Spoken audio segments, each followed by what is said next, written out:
Suppose हमने ए लिया 1 -1 3 4, इसका डिटर्मिनेंट निकालते हैं, क्या आएगा 4 + 3 7। ठीक है, अब मैं कह रही हूं मुझे डिटर्मिनेंट चाहिए 2a का, तो पहले 2a निकालोगे। जब आप ध्यान से सुनो मेरी बात को, 2a निकाल रहे हो, इसका मतलब आप इसकी दोनों रोज को या फिर मैं बोलूं दोनों कॉलम्स को 2 से मल्टीप्लाई कर रहे हो।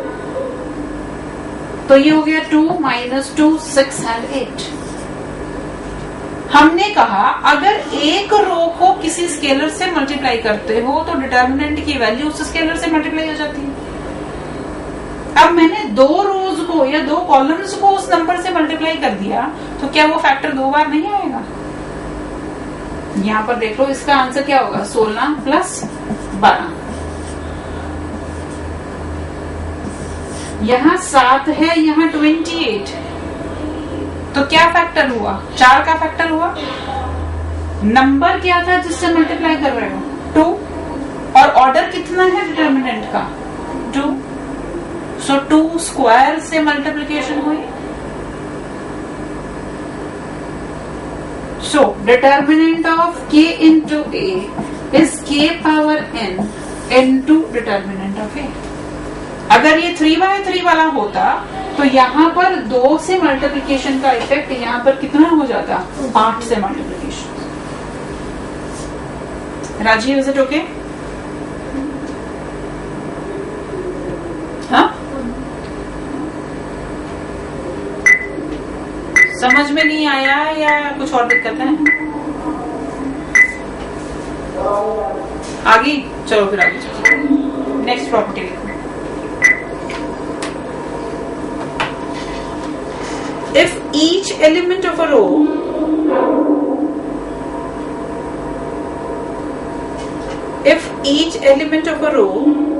or a column of a determinant is expressed as the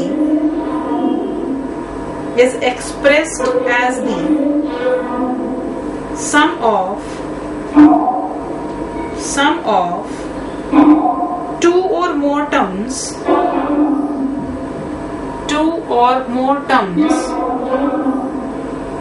then the determinant can be expressed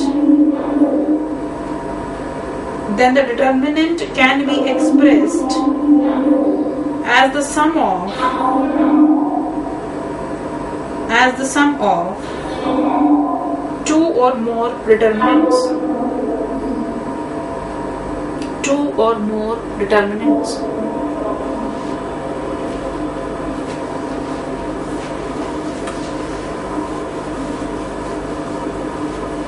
मतलब कोई भी एक रो या कोई भी एक कॉलम हमारे डिटर्मिनेंट का 2 या 3 टर्म्स का कॉम्बिनेशन है। सपोज मेरे पास है a1 + b1,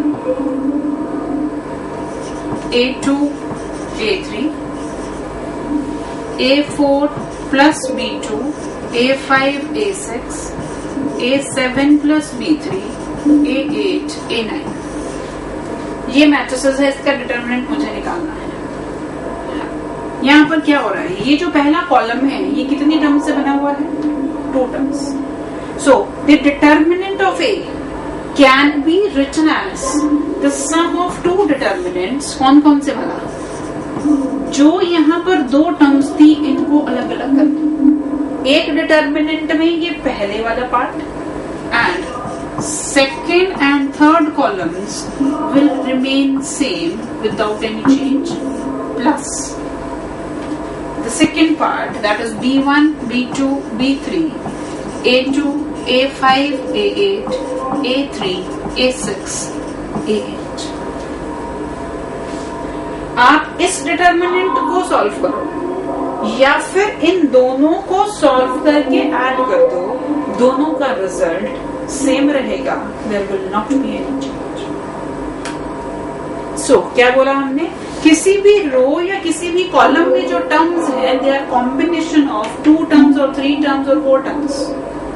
तो आप उस डिटर्मिनेंट को डिफरेंट पार्ट्स में डिवाइड कर सकते हो। डिवीजन कैसे होती है, जो कॉलम या जो रो एक से ज्यादा टर्म्स से कंसिस्टेड है उसको हम ब्रेक कर देते हैं। एक डिटर्मिनेंट में पहले वाला, फिर सेकेंड टर्म, सपोज इसके साथ एक और टर्म भी होती है तो कितने डिटर्मिनेंट बन जाते हैं, 3।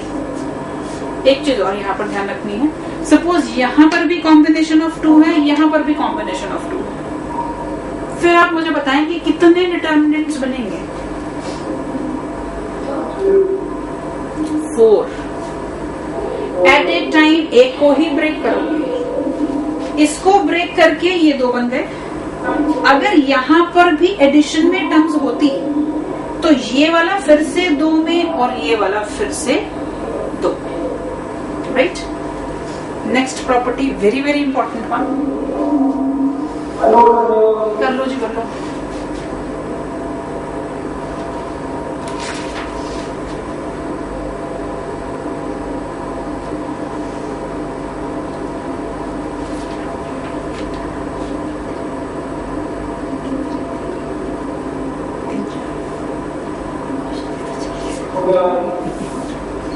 हो गया, चलो नेक्स्ट देखो, बहुत ही ज्यादा important property. If each element of a row और a column, if each element of a row or a column of a determinant is multiplied by the same constant,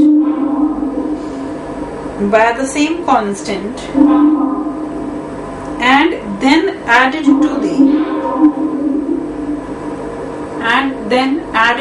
the corresponding element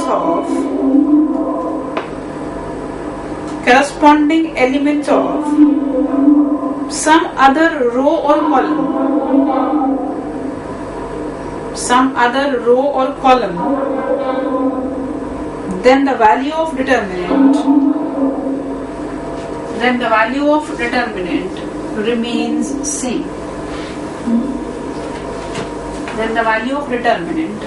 same. जितनी भी हमारे पास questions आएंगे उन सब में most important property to be applied is this. जरा ध्यान से इसको समझ लो और कैसे अप्लाई करना है वो देखो।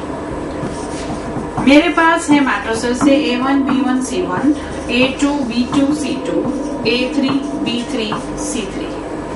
मुझे निकालना है इसका डिटरमिनेंट। मैंने क्या बोला, किसी भी रो, किसी भी कॉलम या किसी भी रो के एलिमेंट्स को किसी कांस्टेंट से मल्टीप्लाई करके किसी भी दूसरी रो या कॉलम के करस्पॉन्डिंग एलिमेंट्स में अगर मैं ऐड कर दूं तो वैल्यू ऑफ डिटरमिनेंट पर कोई इफेक्ट नहीं आता। देखो मैं क्या कर रही हूँ, और ये भी देख लेना क्या लिख कैसे रही हूँ मैं। R1 changes to R1 plus K times R2। You are familiar with this term? जो हमने ये लिखा है, इसका मतलब चेंज कहाँ पर होना है, R1 में। क्या चेंज करना है, R1 में K टाइम्स R2 ऐड कर दो। R1 में K टाइम्स R2 ऐड कर दिया अगर मैंने, तो हमने क्या प्रूव करना है, determinant of A is same as determinant of B। कोई चेंज नहीं है दोनों में, ठीक है। अब जरा हम देखते हैं कि ये कैसे पॉसिबल होगा। अब यहाँ क्या हो गया, एक रो 2 टर्म्स से कंसिस्टेड है, तो इसे पिछले वाली प्रॉपर्टी अप्लाई कर सकते हैं हम यहाँ पर। अगर पिछले वाली प्रॉपर्टी में अप्लाई करूंगी तो एक डिटर्मिनेंट तो ये हो गया A1 A2 A3 B1 B2 B3 C1 C2 C3, और दूसरा क्या हो जाएगा, plus K times A2 K times B2 K times C2 A2 B2 C2 A3 B3 C3। अब कॉलम की बजाय हमने जो पहले प्रॉपर्टी पढ़ी थी कॉलम में थी टर्म्स, अभी किसमें है, रो में। तो पहला एलिमेंट A1 B1 C1 यहाँ पर आएगा, सेकेंड एलिमेंट सेकेंड डिटर्मिनेंट में चला गया। अब अगर आप ध्यान से देखें, मैं पहली रो में से k को बाहर निकाल दूं तो ये दोनों रोज आइडेंटिकल हो गए। अगर एक चीज और यहाँ पे समझ लो, जब हम डिटर्मिनेंट की बात कर रहे हैं तो हम किसी सिंगल रो को किसी नंबर से मल्टीप्लाई भी कर सकते हैं और किसी एक सिंगल रो या किसी एक सिंगल कॉलम में से कोई चीज बाहर भी निकाल सकते हैं। अगर हम मैट्रिसेस की बात करते हैं तो सारे के सारे एलिमेंट्स की मल्टीप्लिकेशन या डिवीजन करनी पड़ती है, लेकिन डिटर्मिनेंट्स में आप किसी एक पर्टिकुलर कॉलम को या किसी एक पर्टिकुलर रो को मल्टीप्लाई भी कर सकते हो और उसमें से कुछ ना कुछ कॉमन भी निकाल सकते हो विदाउट एनी प्रॉब्लम। हाँ जी बोलो राजीव।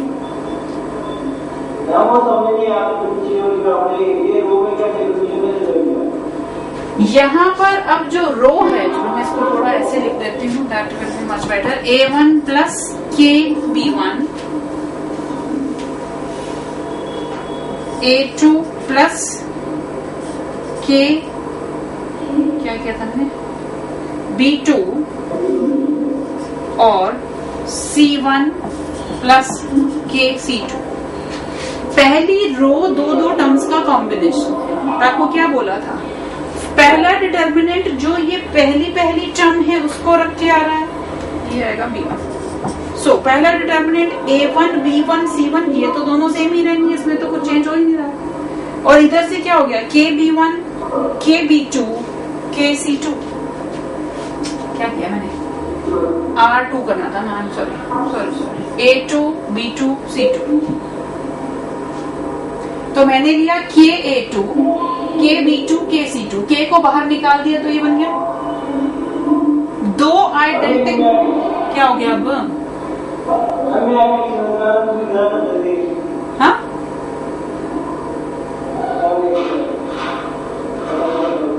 जो प्रॉपर्टी हमने लिखी थी उसमें कॉलम को ब्रेक किया था, अभी रो को ब्रेक कर दिया, बस इतना ही फर्क किया और तो कोई फर्क किया नहीं है मैंने।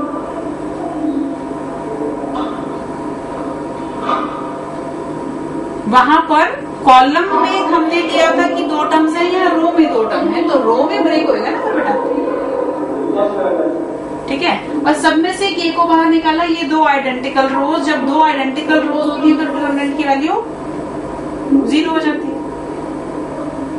और ये डिटरमिनेंट वही हो गया जो ओरिजिनल वाला था। इसका मतलब डिटरमिनेंट की वैल्यू में कोई भी चेंज नहीं आएगा। ओके, फटाफट लिखो नेक्स्ट प्रॉपर्टी, बहुत इंपॉर्टेंट है ये। We are going to use it in each and every question number of times. लिखो जी, if each element of a row और अ कॉलम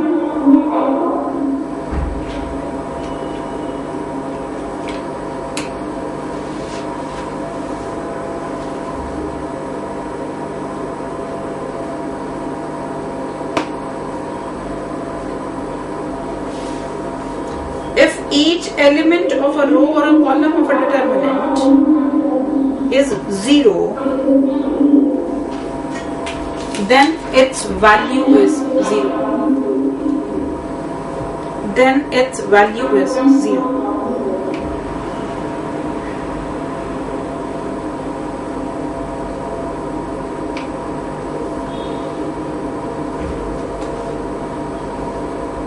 अगर तीनों एलिमेंट किसी भी रो या किसी भी कॉलम में 0 हो गए तो वैल्यू 0, क्योंकि एलिमेंट इनटू को फैक्टर करेंगे। जब उस पर्टिकुलर रो या कॉलम से आप एक्सपेंशन करोगे तो वैल्यू हमेशा क्या रहेगी, 0। कोई भी एक रो या कोई भी एक कॉलम, सपोज मेरे पास आ जाए 0 0 0 1 2 3 -1 5 6, so value is going to be 0. Determinant of this is going to be 0. Next is, if A is a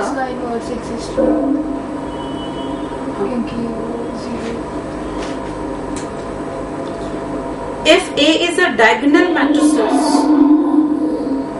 if A is a diagonal matrices, याद है कुछ क्या होती थी diagonal matrices? Then its determinant is A11 A22 A33 till AN। मतलब The determinant of a diagonal matrix is the product of diagonal elements.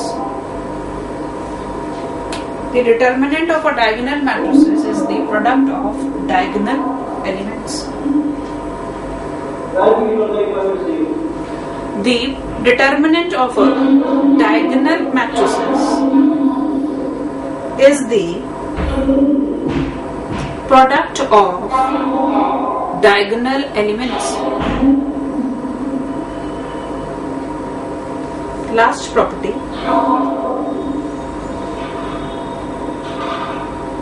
If A and B are two square matrices, then determinant of A into B is same as determinant of A into determinant of B. If A and B are two square matrices, then determinant of A into B is equal to the determinant of A into the determinant of B. मतलब A into B दोनों का product करके determinant निकाल लो या individual का determinant निकाल करके multiply कर दो, दोनों में कोई भी इफेक्ट, दोनों में कोई भी चेंज नहीं. So these are the properties for the determinants which we are going to use to solve the questions. ठीक है जी. और क्वेश्चंस को सॉल्व करने के लिए क्या क्या चीजें हमें यूज करनी पड़ेगी. अब हम क्या करेंगे, इंस्टेड कि हम सीधे सीधे एक्सपेंशन करें, हम प्रॉपर्टीज का यूज करेंगे. और प्रॉपर्टीज का यूज किस लिए करना है मैंने आपको बताया, जीरोस लाने के लिए किसी भी रोज या किसी भी कॉलम में. तो हमें देखना है कैसे हम नंबर ऑफ जीरोस इंक्रीज कर सकते हैं किसी भी रो या किसी भी कॉलम में. तो क्या क्या चीजें हमने इसमें यूज कर सकते हैं. एक तो यही जो हमने पढ़ा था एलिमेंट्री रो ऑपरेशन या कॉलम ऑपरेशंस में, इंटरचेंज. किसी भी रो में किसी दूसरे रो के स्केलर को ऐड कर सकते हो, या फिर किसी भी रो को किसी भी स्केलर से डिवाइड या मल्टीप्लाई कर सकते हो. अब फर्क सिर्फ इतना है कि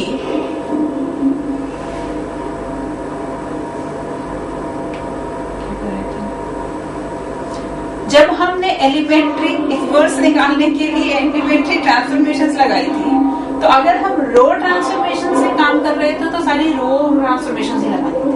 अगर कॉलम से काम शुरू किया तो कॉलम ही लगाना था. उसका रीजन मैंने आपको बता दिया था क्या है. लेकिन डिटर्मिनेंट्स में ऐसा कुछ नहीं है. आप कहीं पर भी रो, कहीं पर भी कॉलम पर अपनी प्रॉपर्टीज को अप्लाई कर सकते हो विद इन अ क्वेश्चन. कोई रेस्ट्रिक्शन नहीं है कि अगर रो से शुरुआत की है तो रो वाली ही लगानी है, कॉलम से शुरुआत की है तो कॉलम वाली लगानी है. ओके, नाउ लेट अस सी. थोड़ा सा टाइम लगेगा क्वेश्चंस को समझने में, तो थोड़ा जल्दी से पेशेंस लूज मत करना. We'll practice a lot, but still it takes time. It needs practice. तभी समझ में आएगी कहाँ पर प्रॉपर्टी कैसे अप्लाई हुई और क्यों अप्लाई हुई. ओके, सी. मुझे डिटर्मिनेंट इवैल्यूएट करना है. फर्स्ट कॉलम है 1 1 1, सेकंड है A B C, थर्ड है B plus C plus A plus B. और मुझे प्रूव करना है the value of this is equal to 0 without expanding. एक तो तरीका क्या है, सिंपल आप एक्सपेंशन कर दो किसी भी रो या कॉलम से, एलिमेंट इनटू कोफैक्टर तुम्हें निकालने आते ही हैं, करके आप वैल्यू 0 कर सकते हो. लेकिन वो काम नहीं करना मुझे क्या करना है, मुझे प्रॉपर्टीज का इस्तेमाल करना है और फिर प्रूव करना है कि इस डिटर्मिनेंट की वैल्यू 0. देखो, 0 वैल्यू डिटर्मिनेंट की कहां पर बनती है, कुछ प्रॉपर्टीज जो भी हमने पढ़ी है उनके हिसाब से थोड़ा बहुत कुछ दिमाग में बैठा हुआ. एक तो केस है कि सारे की सारे रोज में, मतलब किसी भी एक रो में सारे एलिमेंट या किसी भी एक कॉलम के सारे एलिमेंट 0 बन जाए. दूसरी कब 0 बन रही थी, जब 2 रोज या 2 कॉलम आइडेंटिकल बन जाए. अब ऑब्वियसली कोई भी एक रो या कोई भी एक कॉलम 0 तो है नहीं यहाँ पर. तो क्या मैं कुछ ऐसा लगा सकती हूँ जिससे कि मेरे 2 रो या फिर 2 कॉलम आइडेंटिकल हो सकते हैं.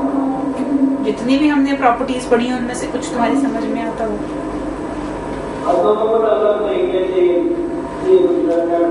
यहाँ पर 2 से कंसिस्टेड है, आप इसको बाइफरकेट कर सकते हो, लेकिन उसका फायदा क्या होगा?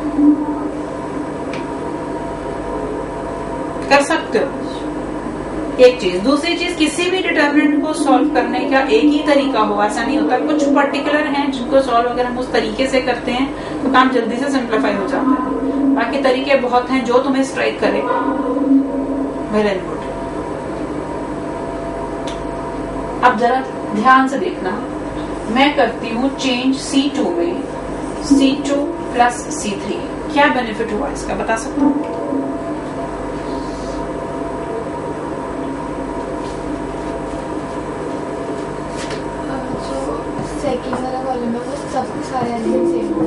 सेकेंड वाले कॉलम में सारे के सारे एलिमेंट क्या बन गए हैं?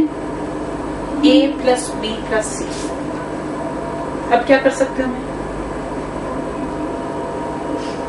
मैंने आपको बताया डिटर्मिनेंट्स में किसी भी एक रो या किसी भी एक कॉलम से आप फैक्टर को कॉमन निकाल सकते हो। इसका मतलब मैं C2 में से A plus B plus C common निकाल सकती हूँ। अगर मैं ऐसा करूं, क्या करना है? Taking A plus B plus C common from C2, what I will get? A plus B plus C बाहर, 1 1 B plus C, 1 1 C plus A, 1 1 A plus B। दो identical column, value of determinant 0।